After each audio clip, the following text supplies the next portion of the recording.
ધોરણ 11 કોમર્સ વિષય એકાઉન્ટ પ્રકરણ 9 બિન વેપારી સંસ્થાના હિસાબો। બિન વેપારી સંસ્થાના હિસાબોની અંદર મુખ્ય મુદ્દા કયા છે એ ગઈકાલે જોઈ ગયા આપણે અમુક વિશે। છેલ્લો આપણે મુદ્દો જોતા હતા કે ખાસ હેતુ માટેનું દાન। અહીંયા ધ્યાન રાખજો, ખાસ હેતુ માટેનું દાન ફરીથી યાદ રાખી લેજો। બિન વેપારી સંસ્થાના હિસાબોની અંદર ત્રણ વસ્તુ તૈયાર કરી છે આપણે। એક આવક જાવક ખાતું, બીજું ઉપજ ખર્ચ ખાતું અને ત્રીજું પાકું સરવૈયું। તો અહીં જ્યારે આપણને ખાસ હેતુ માટે કોઈ દાન મળેલું હોય તે આપણે પાકા સરવૈયામાં, પાકું સરવૈયું એની અંદર દર્શાવીશું। પાકા સરવૈયાની ડાબી બાજુને યાદ રાખજો, પાકા સરવૈયાની ડાબી બાજુને જવાબદારીઓ કહીએ છીએ આપણે, પછી રકમ, પછી મિલકતો અને રકમ।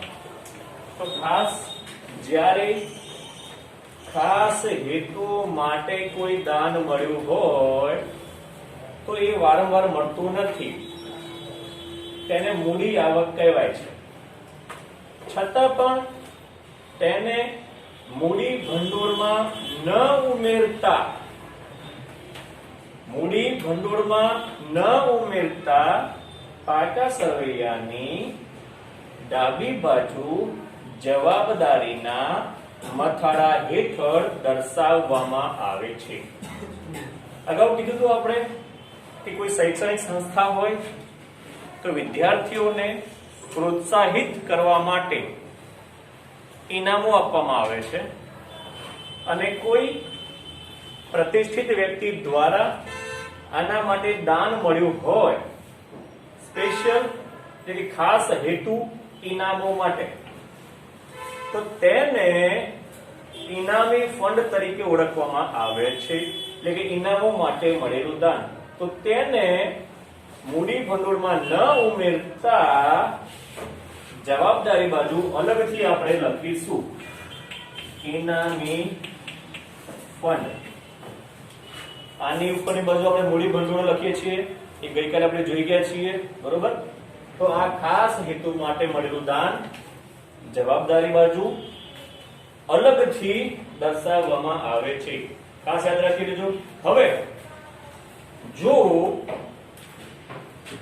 આમાંથી કોઈ ખર્ચ કરવામાં આવે, આમાંથી કોઈ ખર્ચ કરવામાં આવે તો તે બાદ કરવામાં આવે છે, યાદ રાખજો। દાખલા તરીકે વર્ષ દરમિયાન આપણી પાસે ઇનામી ફંડ હતું 1 લાખ રૂપિયા, બરોબર, 1 લાખ હતું, અને એમાંથી એક વર્ષ દરમિયાન પહેલા વર્ષે 10,000 ઇનામો આપ્યા, તો પહેલા વર્ષે ખર્ચ થયો કેટલો? 10,000। તો એ વખતે આપણે ઇનામી ફંડ 1 લાખ માંથી 10,000 રૂપિયા બાદ કરીશું, બરોબર। એટલે આપણી પાસે હવે ઇનામી ફંડ કેટલું રહેશે? 90,000। અને જો ચાલુ વર્ષે ફરીથી પાછું ઇનામી ફંડ મળે તો પ્લસ કરવાનું, અને જો આ ઇનામી ફંડનું, યાદ રાખજો ખાસ, ઇનામી ફંડનું બીજી સંસ્થામાં કે બીજી જગ્યાએ રોકાણ કરવામાં આવે, એટલે કે બીજી કોઈ કંપનીને આપણે શેર ખરીદીએ તો એ શેર ઉપર ડિવિડન્ડ મળે, એ આપણી આવક કહેવાય। અથવા આ 90,000 ને બેંકમાં એફડી તરીકે મૂકીએ તો એનું વ્યાજ મળે, તો એ આપણી આવક કહેવાય। તો જ્યારે આવી કોઈ આવક મળે તો એ પાછી આમાં પ્લસ કરવામાં આવે। છે. યાદ રાખજો ખાસ. બરોબર, ખ્યાલ આવી ગયો. ખાસ હેતુ માટે મળેલું દાન અલગથી દર્શાવવાનું, એમાં ખર્ચ થાય એ માઇનસ કરવાનો, અને એને લગતી કોઈ આવક હોય તો પ્લસ કરવાની. બરોબર, તો આવી રીતે ખાસ હેતુ માટે મળેલું દાનની વિગત આપણે પાકા સરવૈયામાં દર્શાવીએ છીએ. બરોબર, ત્યાર પછી છે વારસો. વારસો વારસો એ મૂડી આવક છે. તો જ્યારે કોઈ વ્યક્તિ પોતાની મિલકત સંસ્થાને કાયમ માટે આપી દે તેને પોતાનો વારસો આપ્યો કહેવાય. એને કોઈ ઉત્તરાધિકારી ન હોય તો તેવી વ્યક્તિઓ સંસ્થાને આવી રકમ પોતાની મિલકત આપી દેતી હોય છે, જેને વારસો કહેવાય છે, અને એ મૂડી આવક કહેવાય છે. માટે તેને પાકા સરવૈયામાં મૂડી ભંડોળ, યાદ રાખજો. આગળ પહેલું સ્ટેપ આપણું મૂડી ભંડોળ. તો તેને મૂડી ભંડોળમાં ઉમેરવામાં આવે છે. ઉમેરવું એટલે કે પ્લસ કરવું. ખ્યાલ આવ્યો? એટલે ખાસ યાદ રાખી લેજો, જે મૂડી આવકો હોય તેને મૂડી ભંડોળમાં ઉમેરવાની.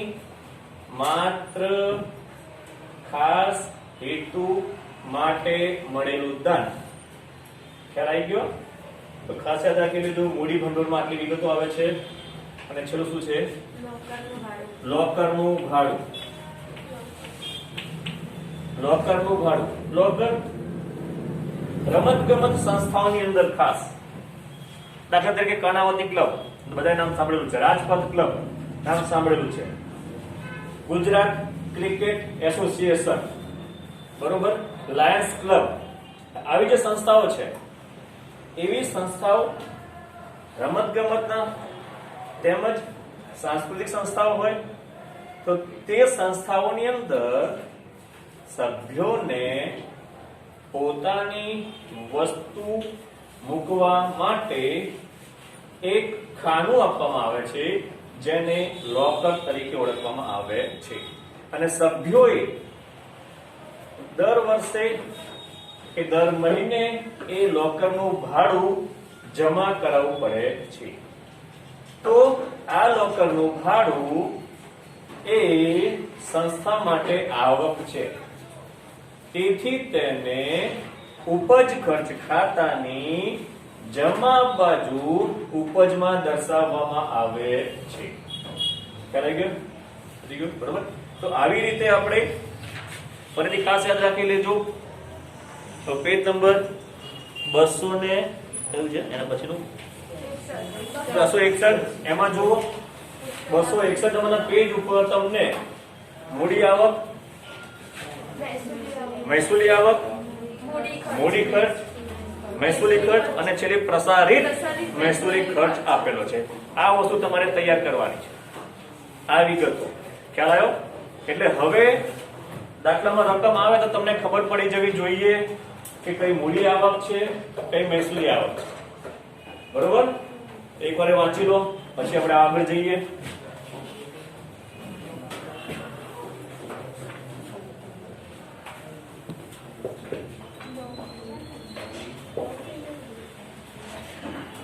ખાસ ધ્યાન રાખી લેજો, ફરીથી કોષ્ટક ખાસ તૈયાર કરવાનું છે બધાએ.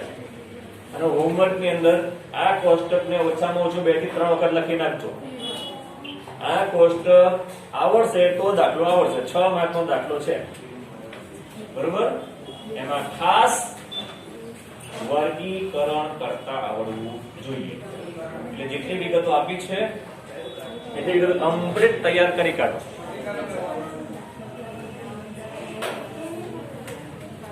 બરોબર?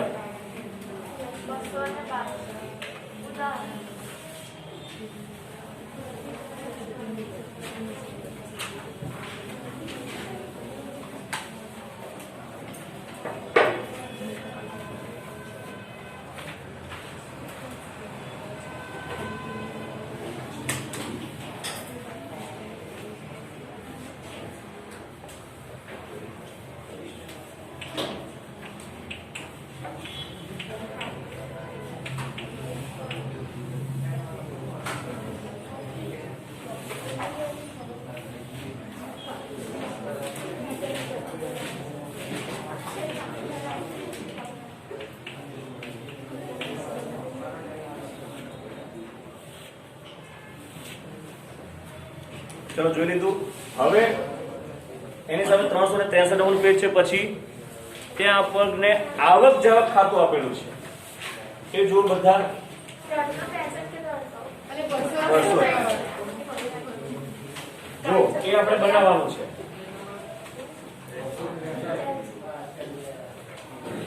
આવક જાવક ખાતું જોઈ લો કેવી રીતે આપેલું છે. તે ડાબી બાજુ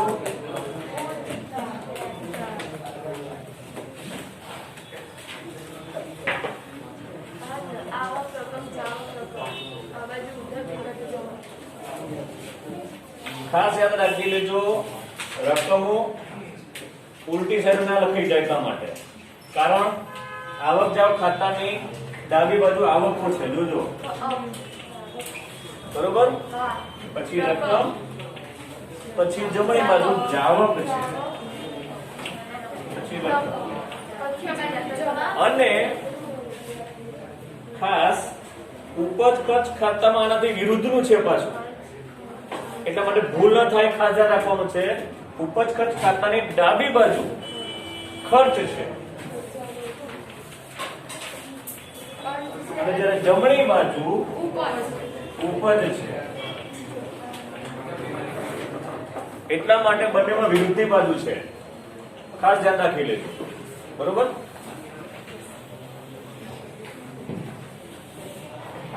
હવે આવક જાવક ખાતું એકવાર વાંચી લો ધ્યાનથી. હા, અંદર જે લખ્યું છે એકવાર વાંચી લો. વારંવાર કીધેલું છે આપણે, આવક જાવક ખાતાની અંદર આવકોની અંદર મૂડી આવક કે મહેસૂલી આવક એ ગમે તે વર્ષની હોય તો આપણે લખવાની છે.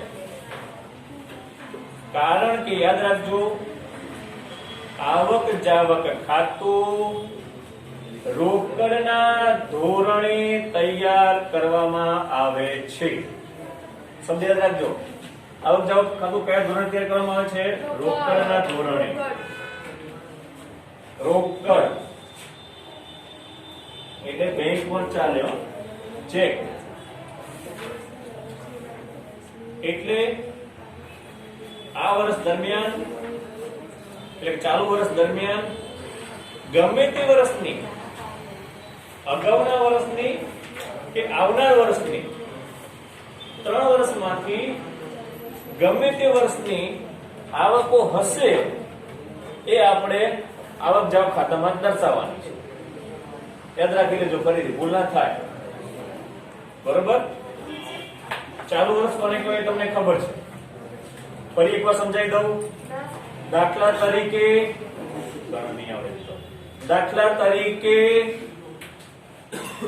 અત્યારે આપણે તમને મેં કીધું કે ધંધાકીય વર્ષ માર્ચ થી એપ્રિલ સુધીનું હોય છે, એટલે કે 1-4 એપ્રિલ, બરોબર. માની લઈએ આ વર્ષ કરીએ આપણે તો 1-4-20 થી 31-3-21 કહેવાય. યાદ રાખી દો બધા. જોજો અહીંયા ધ્યાન રાખી લીધું. આ ચાલુ વર્ષ થયું આપણું, યાદ રાખજો બધા. હવે ગત વર્ષ એટલે ગયેલું વર્ષ કયું કહેવાય? ધ્યાન રાખજો. અહીંયા આગળ તો એ થઈ જશે અહીંયા આગળ 31-3-20.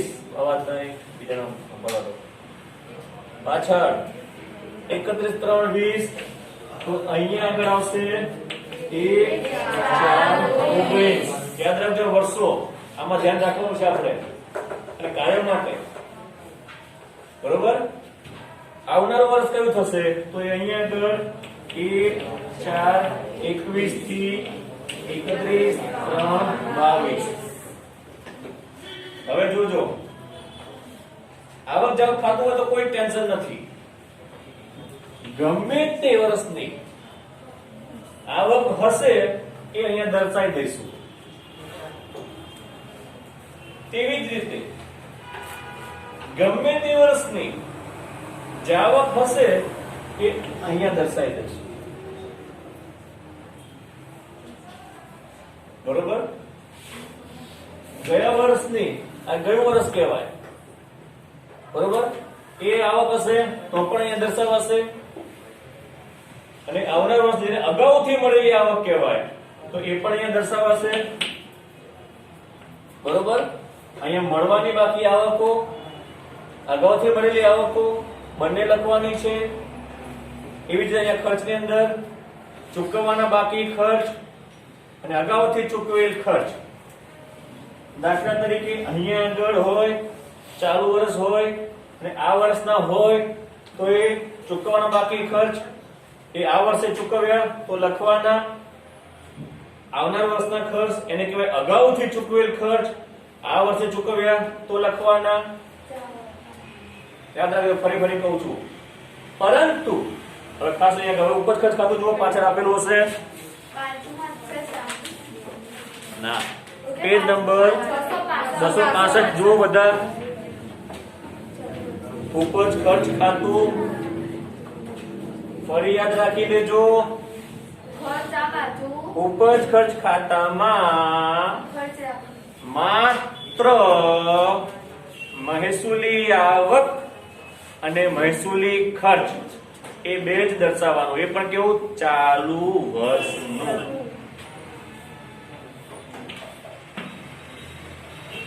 ચાલુ વર્ષનું, આ વર્ષનું કે આ વર્ષનું દર્શાવવાનું નથી. એ શું થશે? એ પ્લસ માઇનસ થશે. યાદ રાખજો, શીખીશું આપણે. દર્શાવવાનું નહીં એટલે શું? પ્લસ કે માઇનસ, બરોબર? દાખલા તરીકે લવાજમ હોય, ચાલુ વર્ષનું લવાજમ છે 10,000 રૂપિયા, તો એ લખીશું. જો અહીંયા જો બધા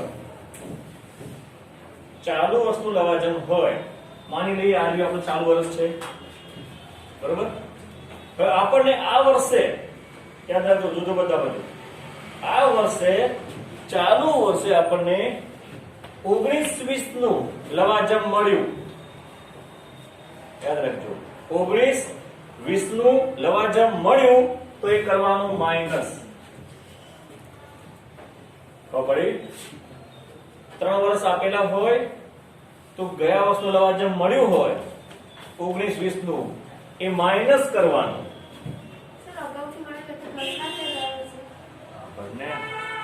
ગયા વર્ષનું આ વર્ષે મળે તો આ ગયું વર્ષ છે. અહીંયા માત્ર આપણે 20-21 નું લવાજમ લખવાનું. આ છે 20-21 નું લવાજમ. જો ખાસ હવે એ ભૂલ ના કરે એના માટે કહું છું. 20-21 નું લવાજમ લખવાનું. 19-20 નું લવાજમ આ વર્ષે મળે એ ગયું વર્ષ છે. સમજણી? જો ગયા વર્ષનું લવાજમ આ વર્ષે મળશે તો એ માઇનસ કરવાનું. હા, અને એવી જ રીતે અગાઉનું વર્ષ કયું થયું? 21-22, બરોબર? તો એ લવાજમ પણ આ વર્ષે મળે તો એને પણ માઇનસ કરવાનું. ખ્યાલ આવ્યો? એટલે માત્ર ફરીથી કહું છું, હજી માત્ર ફરીથી કહું છું, ચાલુ વર્ષની જ ઉપજ અને ખર્ચ લખવાના. પણ તમારે આના પર નક્કી કરવાનું છે બધાએ કે કયો ખર્ચ અગાઉથી ચૂકવેલ કહેવાય, કયો ખર્ચ ચૂકવવાનો બાકી કહેવાય. એટલા માટે ફરીથી આ હિસાબે વર્ષો ધ્યાનમાં રાખી લેજો, બરોબર? આપણું ધંધાકીય વર્ષ હિસાબી વર્ષ ક્યાંથી શરૂ થાય? 1/4 થી 31/3 ધંધાકીય વર્ષ. કાંઈ મર્યાદા રાખી લેજો, ભૂલ ના થાય. હો, હવે બધા આવક જાવક ખાતું, ઉપજ ખર્ચ ખાતું વાંચી લો એકવાર. આ ઉપજ ખર્ચ ખાતું જોઈ લો.